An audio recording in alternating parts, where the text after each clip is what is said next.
বিএনপিকে ছাড়াই নতুন জোট গঠনের সিদ্ধান্ত জামায়াতের।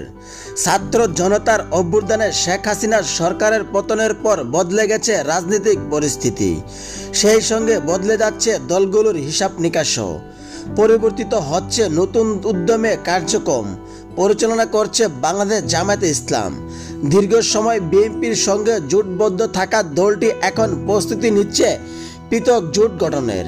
এই লক্ষ্যে সমমান ইসলামী দলগুলোর সঙ্গে সম্পর্ক উন্নয়নের আলাপ আলোচনা ও মত বিনিময় শুরু করেছেন জামায়াতের নেতারা। দলীয় সূত্রে জানা গেছে, বিএনপির সঙ্গে জোটবদ্ধ হয়ে আগামী নির্বাচনে জামায়াতের অংশগ্রহণের সম্ভাবনা খুবই কম।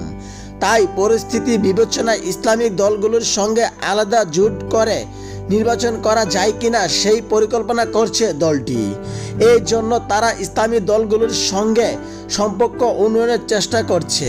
এই লক্ষ্যে গত 15 আগস্ট থেকে এই পর্যন্ত অনেকগুলো রাজনৈতিক দল ও সংগঠনের সঙ্গে বৈঠক করেছে জামায়াতে ইসলাম। এরই মধ্যে চরমোনাই পীরের ইসলামিক আন্দোলনের 12টি দলীয় জোট, জাকের পার্টি, লেবার পার্টি, হেফাজত মজলিসের 2টি অংশ ফরাজি আন্দোলনের উল্লেখযোগ্য।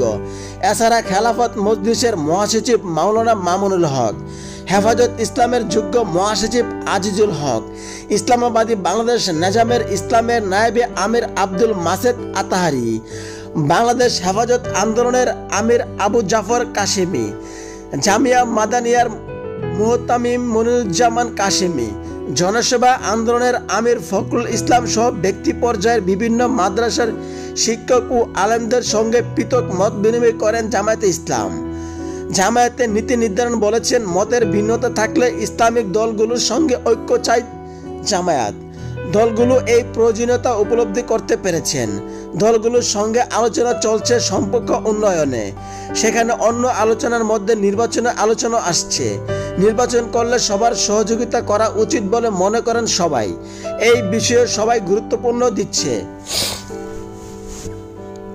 নির্বাচন করলে সবার সহযোগিতা করা উচিত বলে মনে করেন সবাই। এই বিষয়ে সবাই গুরুত্ব দিচ্ছে। যদি আলোচনার মধ্যে এই প্রক্রিয়া সীমাবদ্ধ রয়েছে, চূড়ান্ত কোনো কিছু এখনো হয় নাই।